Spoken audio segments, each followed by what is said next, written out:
Safe মোতায়েন করা হয়। ভারতীয়রা বাংলাদেশে অনুপ্রবেশ করে বেশ কিছু গাছ কেটে ফেলে। এ সময় বাংলাদেশি নাগরিকরা প্রতিরোধ গড়ে তোলে। স্থানীয়রা জানান, ভারতীয়রা সীমান্তের কাঁটাতারের বেড়ার পাশে গাছ কাটতে গেলে বাংলাদেশিদের সঙ্গে বাকবিতণ্ডা হয়। এক পর্যায়ে দুই পক্ষ হয়। একইভাবে যেটি সীমান্তের ক্ষেত্রে আমরা লক্ষ্য করছি, এই ধরনের আচরণগুলো আসলে যিনি ক্ষমতায় ছিলেন, যেহেতু 15 বছর ছিলেন, কাঁটাতারের বেড়া নিয়ে সীমান্তে উত্তেজনার পর আবারও সীমান্তে গাছ কাটা নিয়ে বাংলাদেশি এবং ভারতের মধ্যে ব্যাপক উত্তেজনা শুরু হয়েছে। এক পর্যায়ে ভারতীয় কিছু মানুষ তারা সেখানে বোমা হামলার মতো ঘটনা ঘটিয়েছে। দর্শক, আমরা দেখব সীমান্তের বর্তমান পরিস্থিতি কি এবং সীমান্তে বাংলাদেশি এবং ভারতের মধ্যখানে যে একটা উত্তেজনা মুহূর্ত শুরু হয়েছে। দেখা গিয়েছে বাংলাদেশের মানুষও লাঠিসোঁটা নিয়ে গিয়েছে এবং ভারতেরও তারাও লাঠিসোঁটা নিয়ে এসেছে, অর্থাৎ একটা যুদ্ধ পরিস্থিতি সেখানে তৈরি হয়ে গিয়েছে। আমরা কিছু ভিডিও দেখব, এরপর আলোচনা করব যে আসলে মূলত এই সীমান্তে উত্তেজনার মাধ্যমে কি অন্য কোনো কিছু ফায়দা হাসিলের চেষ্টা করতেছে কিনা।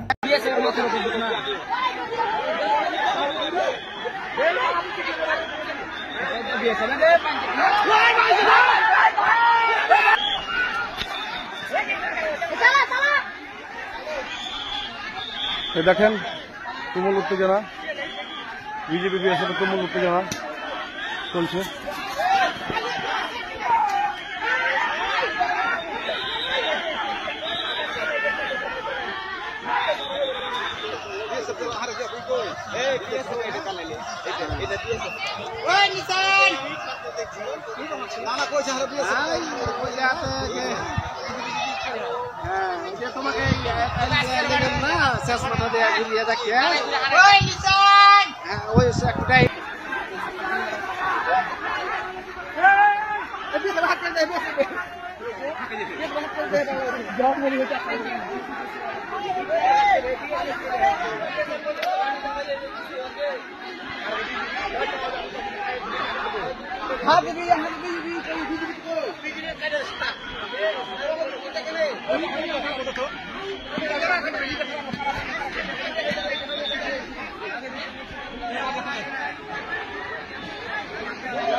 ভয়ঙ্কর পরিস্থিতির মধ্যে চলছে।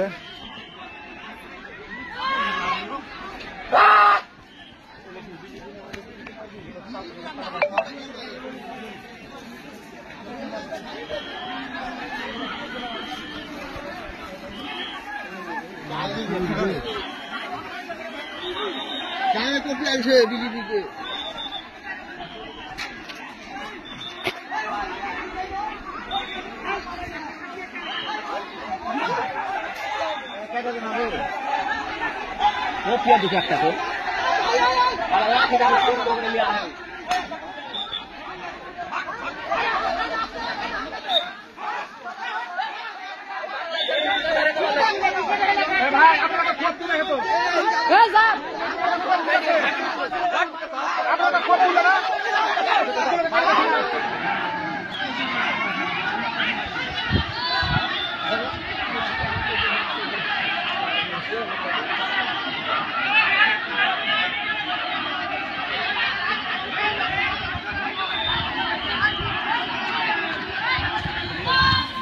अब को हम जो खुशी कौन सब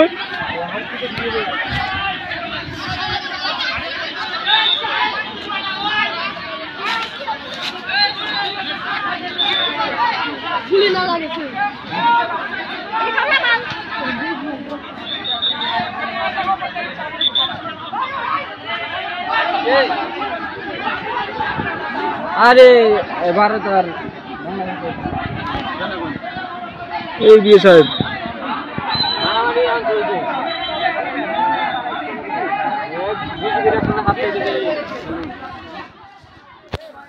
बीजेपी लोग काटे दे भाई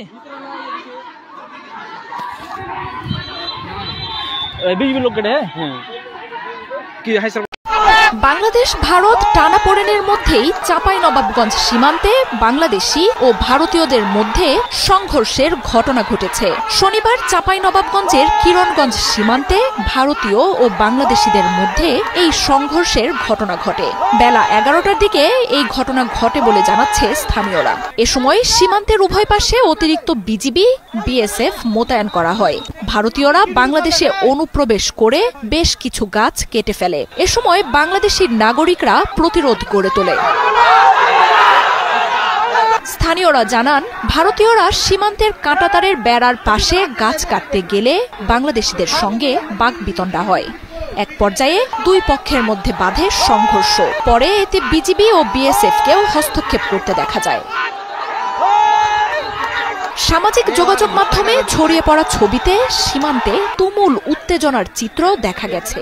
কয়েকদিন ধরেই বাংলাদেশ ভারত সীমান্তে ভারতীয় সীমান্তরক্ষী বাহিনীর অবৈধভাবে বেড়া নির্মাণের ঘটনায় উত্তেজনা চলছে। শিবগঞ্জ সীমান্তে গেল সপ্তাহে এই নিয়ে ব্যাপক উত্তেজনা দেখা দেয়। এ সময় সীমান্তে মুখোমুখি অবস্থানে চলে আসে দুই দেশের সীমান্তরক্ষী বাহিনী।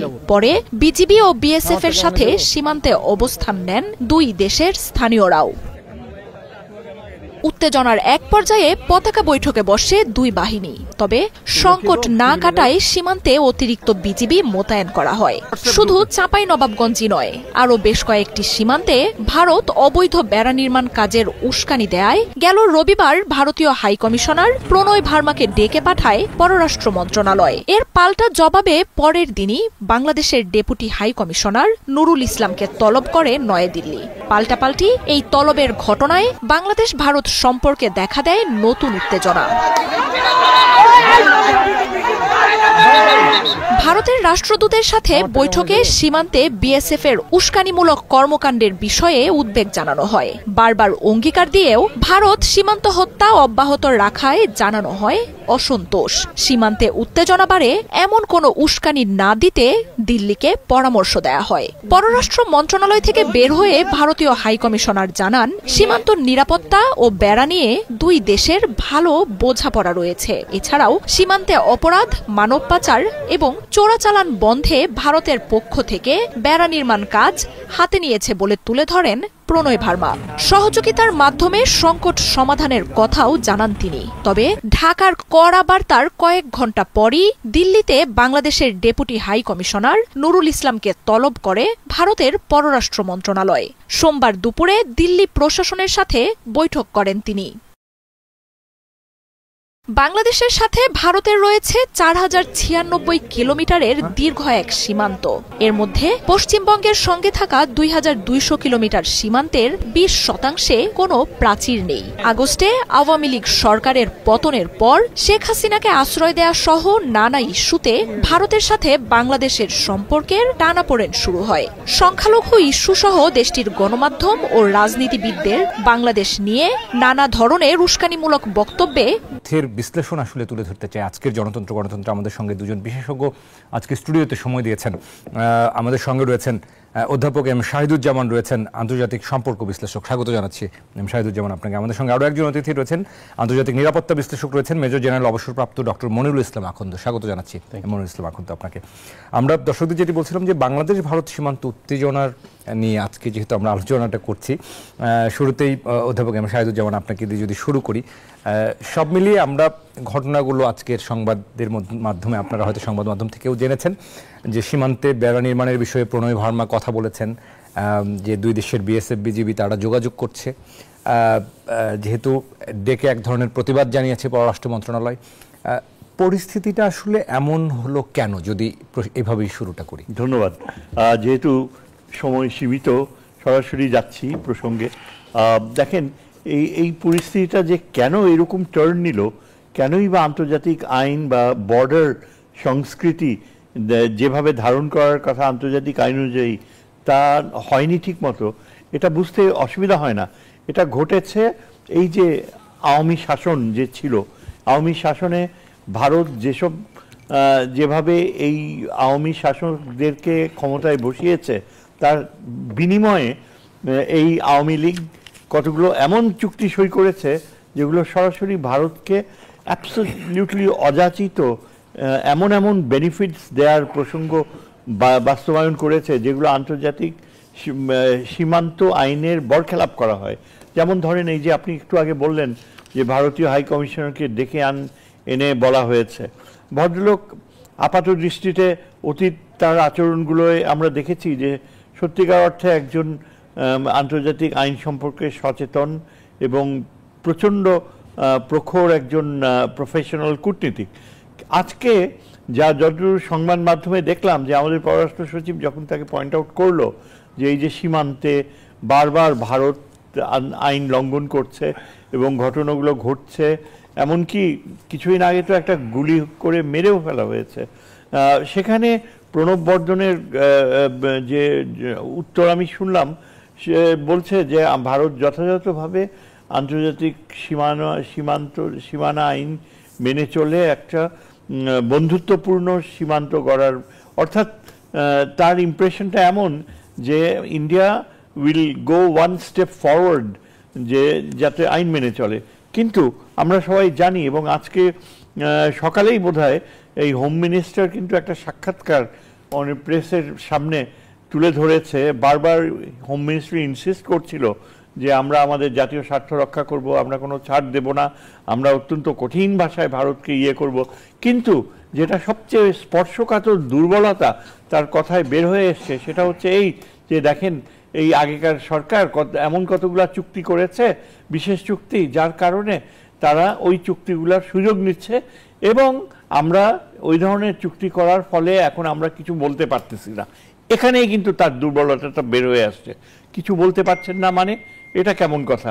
আন্তর্জাতিক আইন, সীমান্ত আইন, যে কোনো আন্তর্জাতিক আইনে, আন্তর্জাতিক নদী আইন বলেন বা যে কোনো সীমান্তর বিষয়ে সব রকমের ব্যবস্থায় দেখা যায় যে স্ট্যান্ডার্ড ইন্টারন্যাশনাল ল, যেটা দীর্ঘ সময়ে ব্যাপী দুই দেশে প্রেসিডেন্ট হিসাবে পালিত হয়ে এসছে এবং আগেকার যে রেজিমসগুলো ছিল, জিয়ার রেজিম, এরশাদ রেজিম এবং তার আগে খালেদা জিয়ার রেজিম, এইসব রেজিমগুলোতে যেভাবে আন্তর্জাতিক সীমান্ত আইনের প্রয়োগ সেভাবেই করা হয়েছে, যেখানে বিশেষ কোনো সুবিধা দেওয়ার প্রশ্নই আসে নাই, সেখানে এই যে গত কয়েক বছর মিলে যেসব বিশেষ সুবিধা দেওয়া হয়েছে, আন্তর্জাতিক আইনের চিরন্তন প্র্যাকটিসকে ভায়োলেট করে, সেখানে কখনো এই ধরনের বিশেষ আইন প্রেসিডেন্টস পায় না, গ্রহণযোগ্যতা পায় না।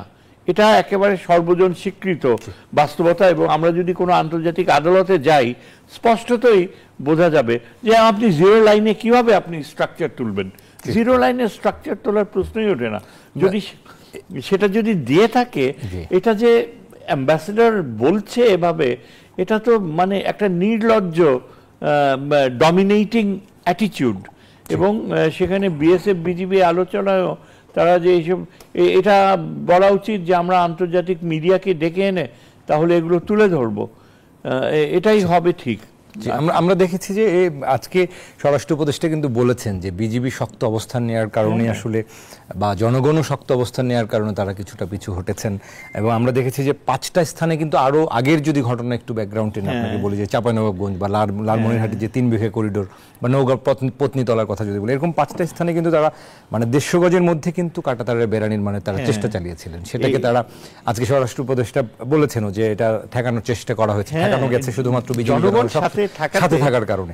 তো এইরকম একটা পরিস্থিতি আর কি। আমরা আপনার কাছে আসবো, আমরা আমাদের সঙ্গে যেহেতু আরেকজন রয়েছেন মেজর জেনারেল অবসরপ্রাপ্ত ডক্টর মনিরুল ইসলাম আখন্দ, আপনার কাছেও একই বিষয়ে বলবো যে এই যে বিজিবি জনগণকে শক্ত অবস্থান নিতে হলো, এরকম একটা পরিস্থিতি তৈরি হওয়া, এটিকে আসলে অনাকাঙ্ক্ষিত বলবেন কিনা? বিসমিল্লাহির রহমানির রহিম। নিউজ 24 দর্শকদের আমার সালাম। এটা ডেফিনেটলি একটা অনাকাঙ্ক্ষিত একটা ঘটনা। আমি একটু ইতিহাসটা একটু টেনে নিয়ে আসি।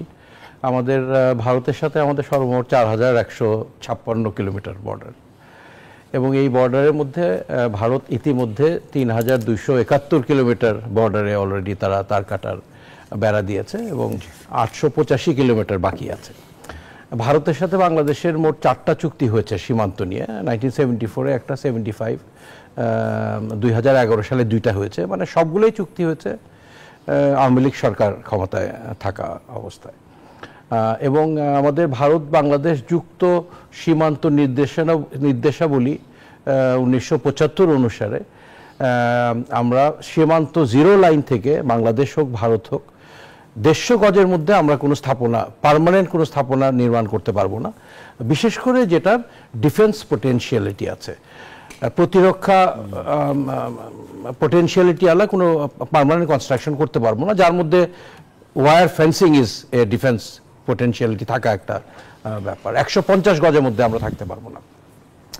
এবং দুঃখজনক যেটা, যে 2010 সাল থেকে 2023 সাল পর্যন্ত ভারত বাংলাদেশের অনুমোদন ক্রমে 160 স্থানে এই 150 গজের যে লিমিটেশন, এটা ব্যত্যয় ঘটিয়ে 160টা স্থানে তারা কাঁটাতার বেড়া নির্মাণের অনুমোদন নিয়েছিল সরকারের কাছ থেকে। আর ঝামেলা আছে বোধহয় 70 বা 78 আমি বলি টোটাল 160টা তার অনুমোদন নিয়েছে, টোটাল 135 কিলোমিটার, এর মধ্যে 67 দে হ্যাভ অলরেডি কনস্ট্রাক্টেড, এবং 5টা চলমান ছিল, যেটা আমাদের সাহসী বর্ডার গার্ড বিজেপির প্রতিবাদের কারণে এখন আপাতত এটা বন্ধ আছে, এবং 87টা এখনো তারা নির্মাণ কাজ শুরু করে নাই।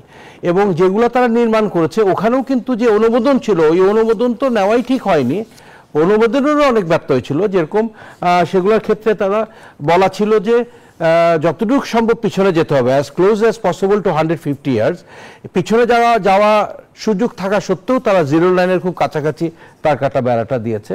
আর এটা কিন্তু একটা নির্দিষ্ট ডিজাইন অনুযায়ী অনুমোদন দেয় দুইটা দেশের মধ্যে, ওই ডিজাইনের ব্যত্যয় তারা করেছে, যে ডিজাইন অনুযায়ী করার কথা তার থেকে আরো বেশি শক্তিশালী বা কিছু একটা করেছে। এখানে কি আমি যে জানার জন্য বলছি, এখানে কি সম্মতির তো বিষয় থাকে, সম্মতি তো নিতে হয়, সেটা কি ভারত আসলে নিয়েছিল? এই তো 10 থেকে 23 সাল পর্যন্ত তারা এই 160টা স্থানে নির্মাণ করার জন্য অনুমোদন নিয়েছে ধাপে ধাপে আমাদের সরকারের কাছ থেকে, বা ওইটাও নেওয়া ঠিক হয়নি। 150 গজের মধ্যে আমাদের এটা অনুমোদন দেওয়া উচিত ছিল না। তার মানে কি এটা সরকার এক ধরনের অসম কাজ আমরা বলতে পারি। এবং যে অনুমোদনটা যেটা দিয়েছিল ওটাও কিন্তু তারা ফলো করেনি। আলটিমেটলি কনস্ট্রাকশনের ক্ষেত্রে ওখানে তারা রাস্তা করেছে, কালভার্ট করেছে, যেটা ওই অনুমোদনের মধ্যে ছিল না।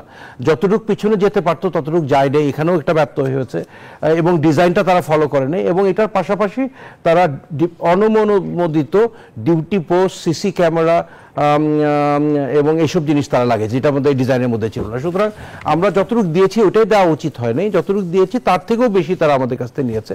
এটা কোনো আইনের মধ্যে চলে না। আমাদের সাথে ভারতের যে চুক্তি সেখানেও বলা হচ্ছে 150 মিটারের মধ্যে তারা আসতে পারবে না। আন্তর্জাতিক ইন্টারন্যাশনাল ল অনুযায়ী this is a must between 2 countries.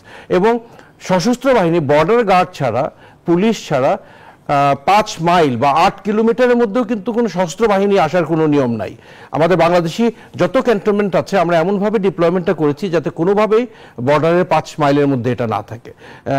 এবং ভারতও তাদের সেনাবাহিনীর পার্মানেন্ট বেসগুলো 5 মাইলের বাইরে। So these are international laws and it has to be followed by all the neighbour. আমি বিশ্বাস করি বাংলাদেশে যেরকম আমাদের সীমান্ত রক্ষার অধিকার আছে, ভারতেরও তাদের সীমান্ত প্রতিরক্ষার অধিকার আছে, but this has to be done as per international law, as per the agreement that has been done by the neighbouring states. এবং অনেক ক্ষেত্রে এটা ব্যর্থ হয়েছে, এটা উচিত হয় নাই। এবং চুক্তি হয়েছে বলেই যে আমরা এটা প্রতিবাদ করতে পারবো না, নতুন করে আবার চুক্তি করা যাবে না, it is not like that. আমরা যদি মনে করি যে আমাদের দেশের সার্বভৌমত্ব স্বাধীনতার জন্য আমাদের চুক্তিগুলো আরেকবার রিভাইজ করা দরকার, we can ask our neighbours to come and sit on the table and discuss, এবং যেটা যথাযথভাবে যেটা হওয়ার কথা সেভাবে এটা আমরা আবার পুনর্নির্মাণ করতে পারি। আমরা ঐতিহাসিকভাবেই দেখে এসেছি যে একটু সম্পদশালী ব্যক্তি বা সমাজের ক্ষেত্রেও আমরা যদি দেখি, সেটা রাষ্ট্রের ক্ষেত্রে দেখি, সেটা বৈশ্বিক পর্যায়েও দেখি, যে এটা কি বিষয়টা এরকম কিনা যে একটু ক্ষমতাবান অর্থনৈতিকভাবে বা রাজনৈতিকভাবে বড় দেশ, বড় অর্থনীতির দেশ, তারা সবসময় অন্যদেরকে ডমিনেট করে আসার চেষ্টা করেছে, বিষয়টা সেরকম? আমি এটা একটু পজিটিভলি দেখতে চাই। আমাদের বাংলাদেশের সীমান্ত পার হয়ে ভারতে কারা যায়, আমি তো যাই না, স্যার যায় না, আপনি যায় না, যাদের বৈধ পাসপোর্ট আছে, যারা চিকিৎসা করতে বেড়াতে যাবে, they go through the proper channel. তো বেসিক্যালি কিন্তু এটা আমাদেরকে অ্যাকসেপ্ট করতে হবে যে people crossing the border are not good people, তারা স্মাগলিং বা অন্য কোনো অবৈধ কাজ করতে তারা বাইরে যায়। সো এখন ভারত যদি 150 গজ পরে যদি কাঁটাতারের বেড়া দেয়, I think it is better for us. আমাদের স্মাগলাররা ওই দেশে যেতে পারবে না, ওখান থেকে স্মাগল গুড আনতে পারবে না। This is bad for our nation, there is nothing wrong in that. Bharat has all the right to protect their border, but it has to B as per the distance mention in the agreement. এবং এটা তো ভালো, আমাদের কাঁটাতারে বেড়া দিতে হচ্ছে না, তারাই দিয়ে দিচ্ছে, আমাদের স্মাগলাররা ওখানে যেতে পারছে না। এবং এই স্মাগলিং এ তো আসলে বাংলাদেশ ক্ষতিগ্রস্ত হচ্ছে, ভারতই উপকৃত হচ্ছে। বিভিন্ন মাদক দ্রব্য আসছে, ফেন্সিডিল আসছে, তার ডিস্ট্রয়িং আওয়ার সোসাইটি। জি জি, নিশ্চয়ই। আমরা আসছি আপনার কাছে আবারও। অধ্যাপক এম শাহিদুজ্জামান, আপনার কাছে আরেকবার একটু যদি বলি যে এই যে পরিস্থিতি এখন আসলে আমাদের এখানে আসলে যে বিষয়টা আমরা আলোচনায় যেটা বোঝা যাচ্ছে যে তার মানে কি পূর্ববর্তী যারা ক্ষমতায় ছিলেন তারা আসলে রাজনৈতিক সুবিধা দেওয়ার কারণে কি তারা এই সুবিধাটা নিতে পেরেছেন? মানে এটা এক ধরনের তো সম্মতিক্রমে যদি না হয় বা নিয়মের ব্যত্যয় ঘটানো হয়, তার মানে তো এক ধরনের ক্ষমতার প্রয়োগ করা, সুযোগটা নেওয়া, সেটা হয়েছে। রাজনৈতিক সুবিধা পাওয়ার জন্য ভারতের কাছ থেকে একটা বিশেষ সম্পর্ক গড়ে তোলার জন্য তারা এটা করেছে। একটা কথা অ্যাড না করে পারছি না যে দেখেন আমরা কিন্তু এই যে বিশেষ সুবিধাগুলো দিয়েছে সেগুলো কিন্তু পিওরলি আন্তর্জাতিক আইনের স্ট্যান্ডার্ড প্রসিজিওর থেকে বিচ্যুতি, এবং সেই অর্থে এটা সাময়িক, কোনোভাবেই স্থায়ী হতে পারে না। এবং দুই পক্ষই রাইট রাখে যে যেখানে আন্তর্জাতিক আইনের স্পষ্ট বিধান রয়েছে, যে কোনো পক্ষই চাইলে তারা একে অপরকে জানিয়ে যে এই সাময়িক বিধান থেকে সরে স্থায়ী বিধানে যেতে পারবে। সেটা ভারতও যেমন করতে পারে, অর্থাৎ যে একটা রাজনৈতিক সরকার যদি ক্ষমতায় থাকে সে এমন কোনো বিচ্যুতি আনতে পারে না যেটা একটা দেশের, দুই দেশের সম্পর্ককে এই ধরনের কন্ট্রোভার্সিতে ফেলে। অর্থাৎ আন্তর্জাতিক সীমানা আইন কিন্তু প্রচুর কাজ হয়েছে, প্রচুর এক্সাম্পলস রয়েছে বিভিন্ন দেশে, এবং বেশিরভাগ দেশই কিন্তু শান্তিপূর্ণভাবে এই আইনগুলো প্রয়োগ করে। এখানে দুই দেশেরই জানার কথা।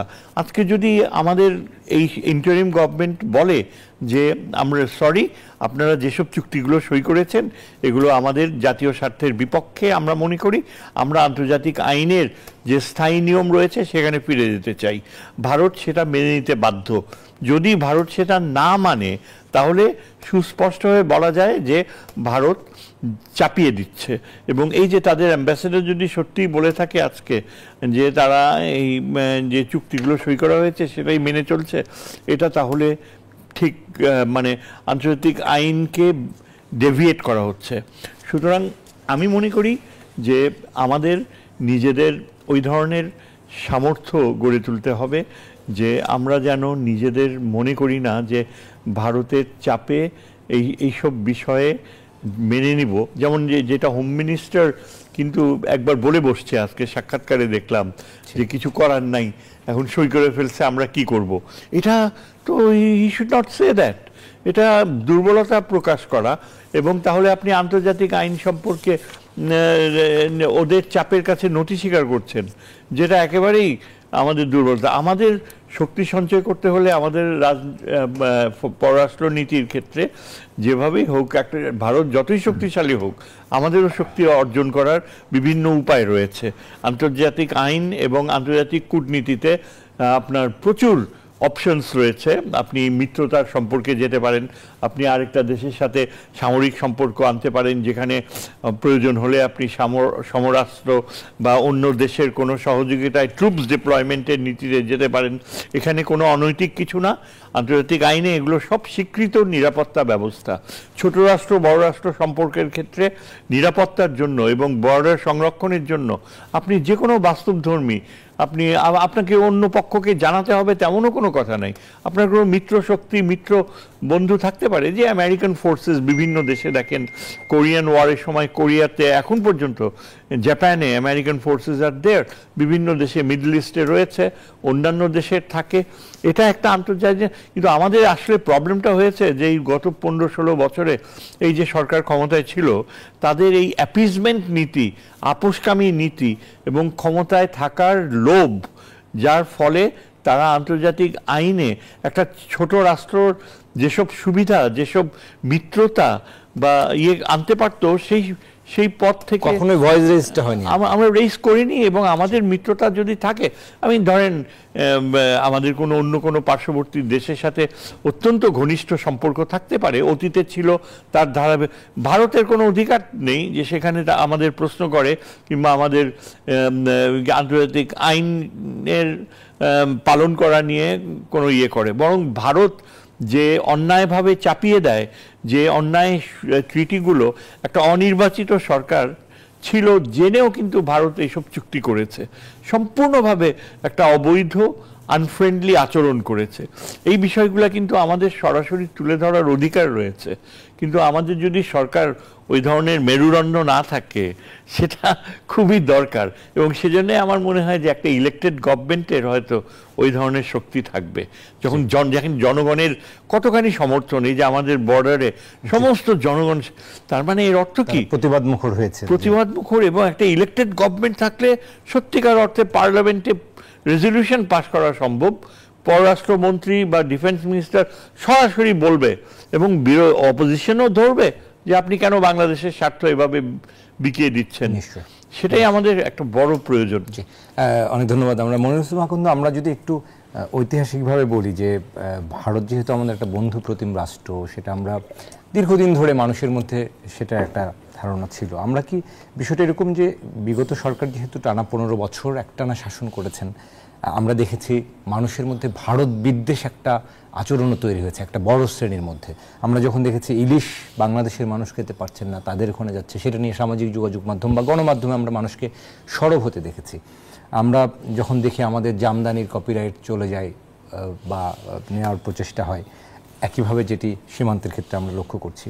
এই ধরনের আচরণগুলো আসলে যিনি ক্ষমতায় ছিলেন, যেহেতু 15 বছর ছিলেন, তিনি এখন ওপাশে অবস্থান করছেন। এটা একটা আলোচনার টেবিলে অনেক সময় হয়, চায়ের দোকানেও হয়তো আলোচনা হচ্ছে, শেখ হাসিনা ওপাশ থেকে হয়তো অনেক রকম ষড়যন্ত্র করছেন। এই বিষয়টা উনি ওই পাশে থাকার কারণে এই ধরনের ঘটনাগুলো একটু বা সীমান্তের উত্তেজনাটা একটু বাড়তি বলে মনে করেন কিনা বিশ্লেষক হিসেবে? আমি মনে করি যে এটা তো সত্য যে আমাদের স্বাধীনতা যুদ্ধে আমরা স্বাধীনতা অর্জন করেছি এবং এই যুদ্ধে ভারত আমাদের সহায়তা করেছে। আমি একটা কলকাতার একটা চ্যানেলে ইন্টারভিউ দেওয়ার সময় তারা বলছিল ভারতের কারণে বাংলাদেশ স্বাধীনতা পেয়েছে। আমি শক্তভাবে বলেছি যে ভারত আমাদের সাথে আমাদের সহায়তা করেছে, তাদের অনেক শহীদ হয়েছে, মারা গেছে, we are grateful for that. But কোনোভাবেই বলা যাবে না যে ভারতের কারণে বাংলাদেশ স্বাধীন হয়েছে। ভারত না আসলেও বাংলাদেশ স্বাধীন হতো, একটু সময় বেশি লাগতো, আমাদের হয়তো ক্ষয়ক্ষতি বেশি হতো। আমরা এমন একটা সিচুয়েশন তৈরি করেছিলাম যখন ভারত বাহিনী আসাটা অনেক সহজতর হয়ে গেছে, we are grateful for that. তখন পাকিস্তান আমাদের শত্রু ছিল, তারা অনেক অত্যাচার করেছে, আমরা এই জন্য স্বাধীনতা যুদ্ধ করেছি। ভারত ওয়াজ আওয়ার ফ্রেন্ড, ভারতেরও কিন্তু সেটার জন্য সুবিধা ছিল। Bharat was our friend that time, Pakistan was our enemy that time. It has been 53 years. আন্তর্জাতিক diplomacy, there is no permanent friend or foe. বাংলাদেশের যেখানে স্বার্থ থাকবে বাংলাদেশ এখানে যাবে। বাংলাদেশ সবার সাথে ভালো সম্পর্ক চায়, মার্কিন যুক্তরাষ্ট্রের সাথে চায়, চায়নার সাথে চায়, তুরস্কের সাথে চায়, ভারতের সাথেও চায়, হয়তো পাকিস্তানের সাথেও চায়। আমাকে জিজ্ঞেস করা হয়েছিল আমরা কেন তুরস্ক থেকে সমরাস্ত্র কিনছি। It is our bloody right to decide আমরা কোথা থেকে সমরাস্ত্র কিনবো। আমাদের সশস্ত্র বাহিনীকে সুসজ্জিত করার জন্য আমার যেখান থেকে আমাদের সমরাস্ত্র কেনা প্রয়োজন, আমরা প্রয়োজন হলে চায়না থেকে কিনবো, যুক্তরাষ্ট্র চাই, ভারত থেকে প্রয়োজন হলে আমরা কিনবো। এবং আমার কাছে যে অবজেকশনটা, আমি ভারতের পররাষ্ট্র অ্যাম্বাসেডার এবং পররাষ্ট্র সচিবের ভিজিটের সময় আমি খুব আশাবাদী ছিলাম। তারা বলেছে আমাদের সম্পর্ক বহুমাত্রিক এবং আমরাও বিশ্বাস করি ভারতের সাথে সুসম্পর্কটা উভয়ের জন্য উপকারী, বা তাদের কাজের সাথে কথার আমি মিল পাচ্ছি না। The timing was very very bad. এখন কেন এই তার কাটার বেড়াটা করতে হবে? বাংলাদেশ একটা ক্রান্তি লগ্নের মধ্যে দিয়ে যাচ্ছে, এখনো ষড়যন্ত্রকারীরা সক্রিয়। আমরা we are trying to recover, we are trying to build a beautiful Bangladesh. এটা তো একটু অপেক্ষা করে পরবর্তীতে শুরু করা যেত। Why it has to be done now? আমার অবজেকশনটাই এখানে। এবং আমি মনে করি যে ভারত এই এলাকার they are the big brother, understood. We accept that, but বড় ভাইয়েরও কিন্তু ছোট ভাইয়ের প্রতি দায়িত্ব থাকে। আমার পরিবারে বড় ভাই হিসাবে আমি বাবার সম্পত্তি ভাগ করার সময় তো আমি ছোট ভাইকে আমি কম দেব না। I have to ensure equity, এবং যার দায়িত্ব, যার ক্ষমতা বেশি তার দায়িত্ব কিন্তু বেশি, টু এনশিওর দ্যাট। এবং এই ক্ষেত্রে আমি মনে করি ভারত সেই দায়িত্বটা পালন করেনি আমাদের সাথে গত 15 বছর। এবং ভারত বার্ষিকদের প্রতি আমাদের বিদ্বেষ কেন?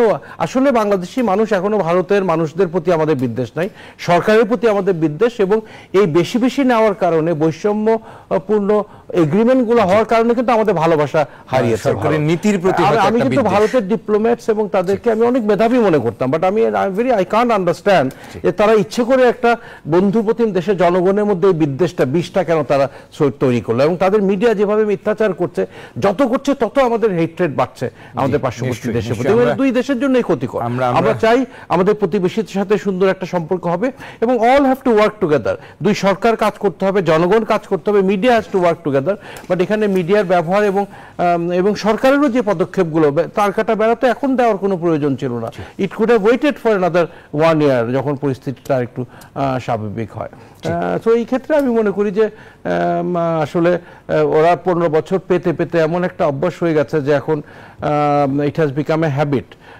So we have to revive this habit. It has to be a relationship on a level playing ground.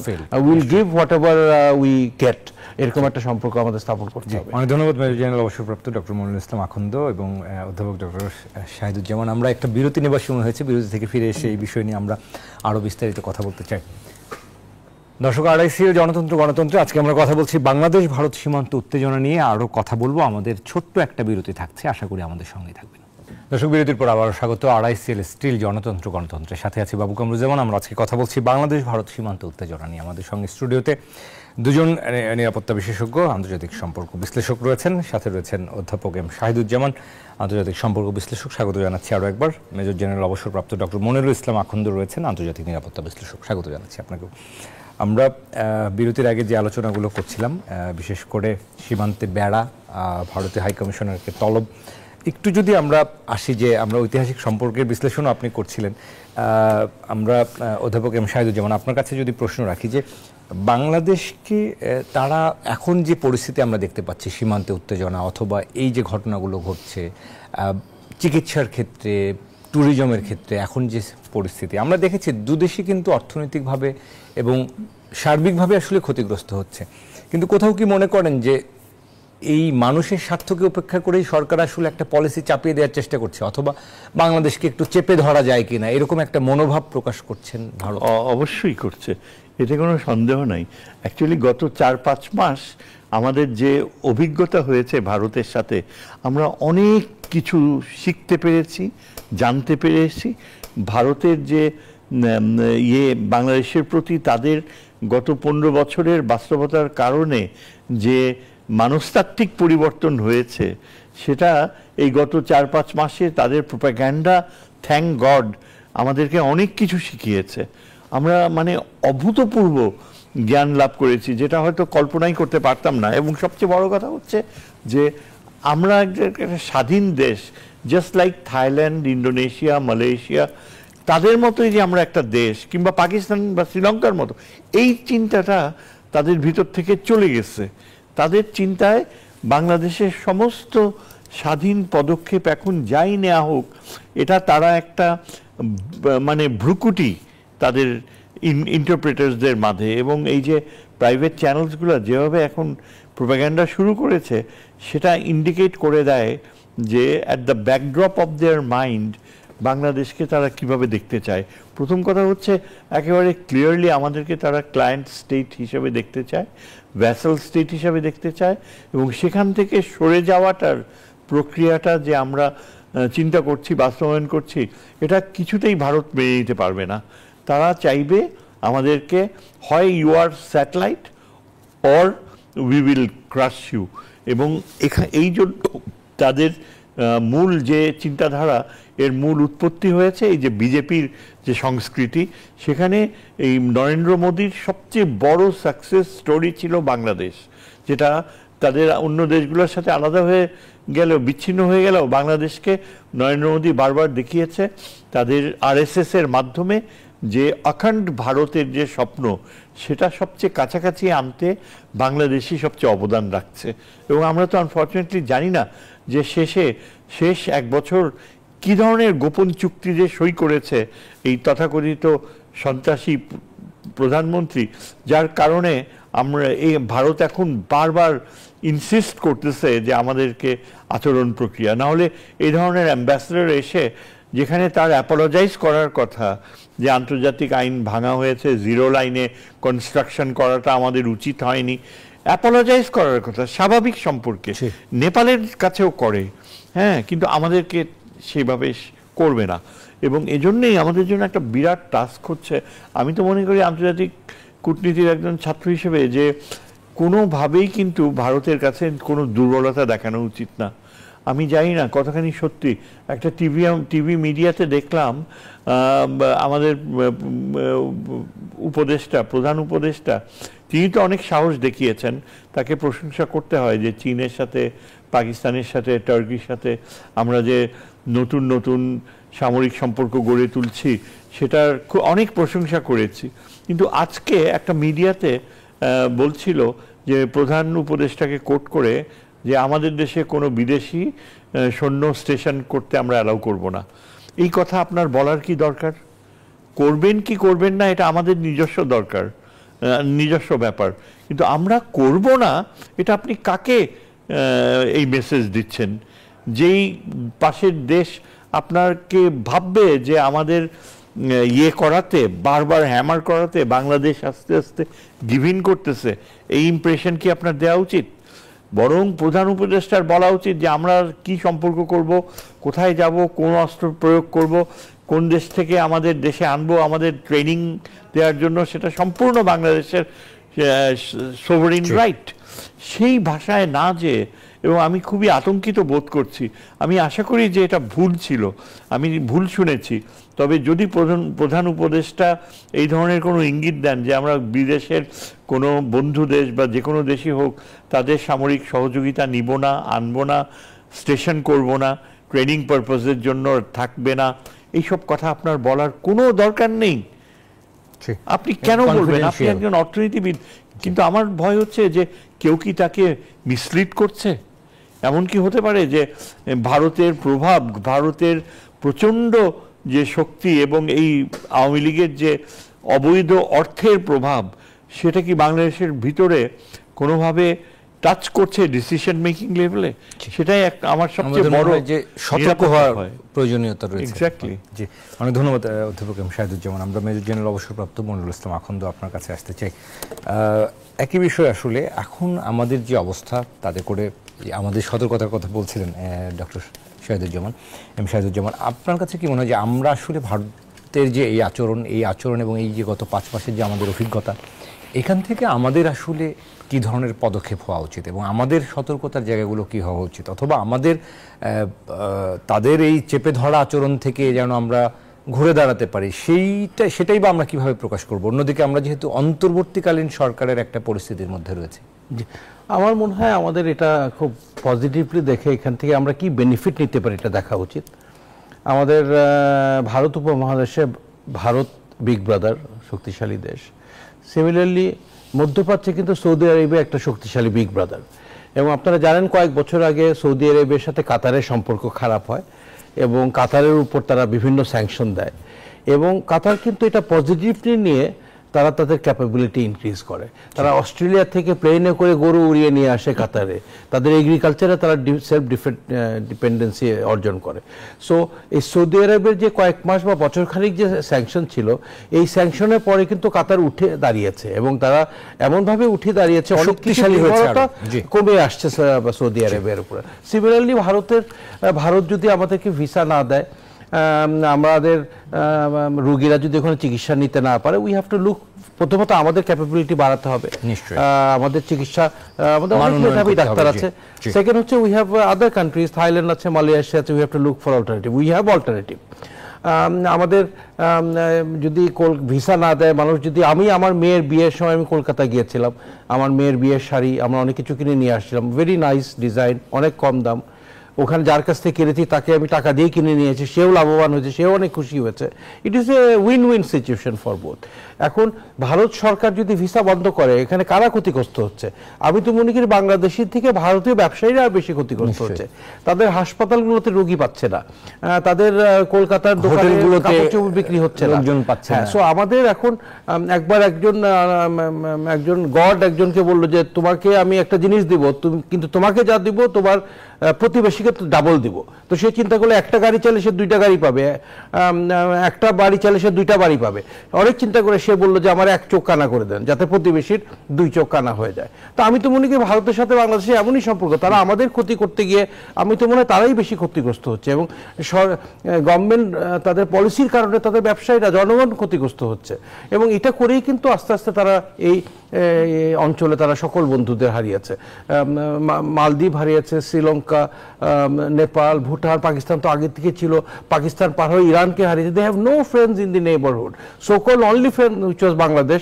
তারা ইচ্ছে করে আমাদেরকে দূরে ঠেলে দিচ্ছে এবং এমন ব্যবহার করছে যে বাংলাদেশিরা ভারতে না গেলে আমরা কান্নাকাটি করে তাদের পায়ে গিয়ে ধরবো। There is no reason for that, এবং আমরা স্বাবলম্বী হয়ে উঠবো। এবং এটা যদি কন্টিনিউ করে, will look for alternative. Ultimately যখন তারা ভিসা দেওয়া শুরু করবে, তখন বাংলাদেশে আর যেতেও চাইবে না ওখানে, because will have other alternatives to do that. আমি কলকাতার চ্যানেলে একটা ইন্টারভিউ দিচ্ছিলাম, এবং বক্তারা খুবই এগ্রেসিভ ওখানে, কথায় কথায় আমাদের প্রধান উপদেষ্টাকে ইউনুস বলছে, তাকে সন্ত্রাসী বলছে, ইত্যাদি ইত্যাদি, ওপেন টিভিতে। তো আমি খুব বিনীতভাবে বললাম যে ডক্টর ইউনুস শান্তিতে নোবেল প্রাইজ পেয়েছেন, উনি শান্তিপ্রিয় ব্যক্তি। এবং আমি কিন্তু আমার কোনো বক্তব্যে আপনাদের প্রধানমন্ত্রী, আপনাদের প্রধানমন্ত্রী, আপনাদের মুখ্যমন্ত্রী, কাউকে নিয়ে আমি কোনো বাজে কথা বলিনি, because we must have mutual respect for our leaders and leaders of each other. But ওদের মিডিয়াটা খুবই এগ্রেসিভ এবং তারা খুবই বাজে ভাষা ব্যবহার করে, এবং আমি খুবই বিব্রত বোধ করি। বাট আমি অনেক সুন্দরভাবে উত্তর দিয়েছি। আমাদের আসলে we have to learn how to stand on our own feet, এবং আমরা কোনো কিছুই আমরা ফ্রি আনি না ভারত থেকে, সবকিছুই ওখানে ব্যবসায়ীরাও লাভবান হয়, আমরাও লাভবান হই। and if you don't want to do it, বরাবরই তারা বেশি লাভবান হয়েছে, বেশি হয়েছে। তারপরেও যদি এটা বন্ধ করে দেয়, আমি মনে করি ওই 1 চোখ কানা 2 চোখ কানার মতন গল্পটা হবে আর কি এখানে, আমার মনে হয়। আমরা অনেক ধন্যবাদ, চমৎকার উদাহরণ দিয়েছেন। আমরা আরেকটা বিরতি নেবার সময় হয়েছে, বিরতি থেকে ফিরে এসে আরো কথা বলবো। দর্শক, RICL গণতন্ত্রে বাংলাদেশ ভারত সীমান্ত উত্তেজনা নিয়ে আমরা কথা বলছি। আমাদের সঙ্গে 2জন আন্তর্জাতিক সম্পর্ক বিশ্লেষক রয়েছেন। আরেকটা বিরতি থেকে ফিরবো, আশা করি আমাদের সঙ্গে থাকবেন। দর্শক, আরো একবার স্বাগত। RICL স্টিল গণতন্ত্রে আমরা কথা বলছি ভারত বাংলাদেশ সীমান্ত উত্তেজনা নিয়ে। আমাদের সঙ্গে রয়েছেন অধ্যাপক এম শাহিদুজ্জামান, মেজর জেনারেল অবসরপ্রাপ্ত ডক্টর মনিরুল ইসলাম আখন্দ। দুজনকে স্বাগত জানাচ্ছি আরো একবার। আমরা অনুষ্ঠানে একেবারে শেষ পর্যায়ে রয়েছে, ছোট ছোট করে একটু জানবো।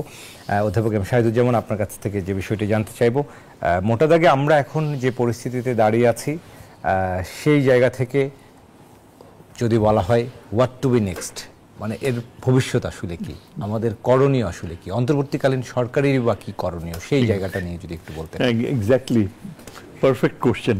দেখেন, টু বি ব্রিফ, আমার মনে হয় এই যে 20 তারিখে আমাদের ফরেন পলিসি অ্যাডভাইজার চীন সফরে যাচ্ছে, এটা কিন্তু এতদিন হয়ে ওঠেনি, হওয়া উচিত ছিল, কিন্তু অনেক কিছুই করণীয় ছিল যেগুলো হয়নি, এবং আমাদের একটা বড় প্রশ্নবোধক চিহ্ন রয়ে গেছে।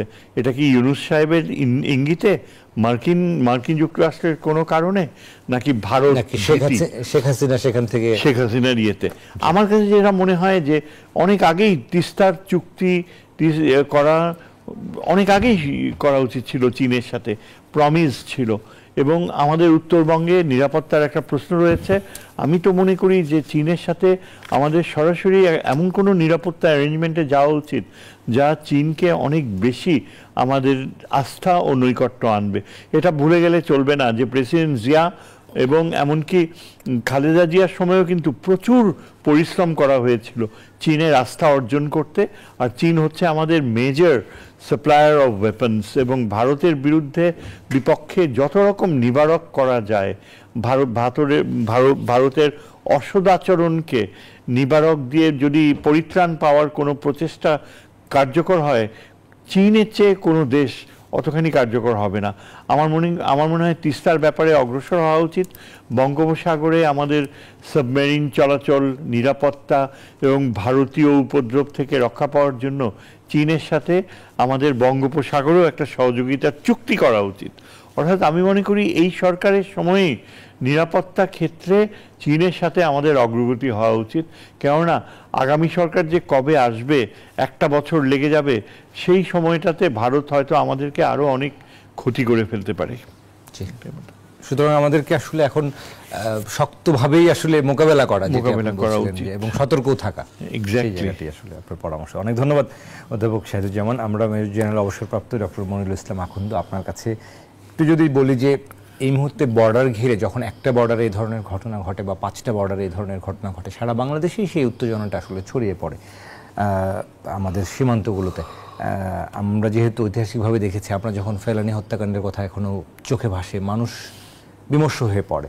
সব মিলিয়ে আসলে আমাদের বিজিবির যে ক্যাপাসিটি, আমাদের যে বর্ডারগুলো রয়েছে, সেখানকার সিকিউরিটি নিয়ে আপনার কাছে কি মনে হয় যে আমরা আসলে কতখানি সিকিউর, অথবা বিজিবির সক্ষমতার জায়গাটাও যদি একটু বলতেন। আমি খুব আত্মবিশ্বাসের সাথে বলতে চাই যে আমাদের একটা অত্যন্ত সুপ্রশিক্ষিত এবং সুসজ্জিত বর্ডার ফোর্স আছে বিজিবি, এবং তারা ইতিহাসে স্বাধীনতার পর থেকে বারবার প্রমাণ করেছে তারা একটা সাহসী ফোর্স, এবং বিভিন্ন জায়গায় ফায়ার হয়েছে বর্ডারে, এবং সবসময় আমরা বিজয়ী হয়েছি।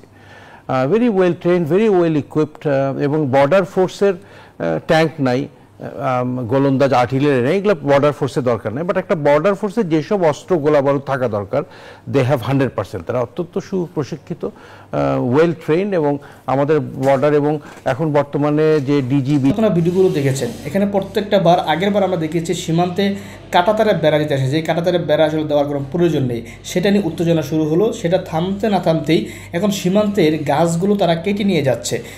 এইটা নিয়ে শুরু হয় মূলত এই আজকের দ্বন্দ্বটা। তো সীমান্তের গাছগুলো কেটে তারা কেন কাটতে চাচ্ছে, কেন কাটে না, এখন কেন কাটে, এর মধ্যে রহস্য বেরিয়ে আসে। তারা আসলে বাংলাদেশিদেরকে মানে যুদ্ধের জন্য উস্কানি দিচ্ছে, অর্থাৎ বাংলাদেশিদেরকে একটা বিপদে ফেলার জন্য তারা চেষ্টা করছে। এই জন্যই বারবার ইচ্ছা করে এসে তারা আমাদেরকে উস্কে দিচ্ছে। তো বাংলাদেশের মানুষ হয়তো একটা আবেগপ্রবণ, যার কারণে তারা কিন্তু লাঠি সোটা সব কিছু নিয়ে তারা কিন্তু বের হয়ে গিয়েছে। এবং এখানে আপনারা আলোচনা দেখেছেন ভিডিওর মাধ্যমে যে জনগণ বলতেছে যে আমরা অস্ত্রের ভয় পাই না। তো ভারতের এটা বুঝতে হবে যে বাংলাদেশের মানুষ আসলে ভারতকে ভয় পায় না। ভারতের হয়তো বা অনেক গোলাবারুদ থাকতে পারে বা অনেক অস্ত্র থাকতে পারে, কিন্তু বাংলাদেশের মানুষ মনে করে তারা কাছে নিয়ে এই যুদ্ধে জয়লাভ করে ফেলবে। তাদের মানে মনের এই আগ্রহটা আছে। আগ্রহ যদি না থাকতো তাহলে দেখতেন এই সাধারণ বিষয় নিয়ে কিন্তু এই হাজার হাজার এই বাংলাদেশের নাগরিক তারা রাস্তায় চলে আসে না, তারা বের হয়ে সীমান্তে চলে যায় না। এখান থেকে ভারতের কিছু একটা বোঝা দরকার যে বাংলাদেশের সাথে যে আমরা যা করছি, বাংলাদেশের মানুষ কখনো এটা মেনে নেবে না। বিশেষ করে বাংলাদেশের মানুষ এখন আর ভারতীয় আধিপত্য বা ভারতের রক্তচক্ষুকে তারা ভয় পায় না, এটা ভারতের বুঝতে হবে। আর ভারত যদি তারা এটা বুঝতে ব্যর্থ হয়, তাহলে হয়তোবা এর পরিতাপ বা এর যেই মানে দায়ভারটা সেটা ভারতকে নিতে হবে, আর ভারতেরই হয়তোবা সবচেয়ে বেশি ক্ষতি হবে।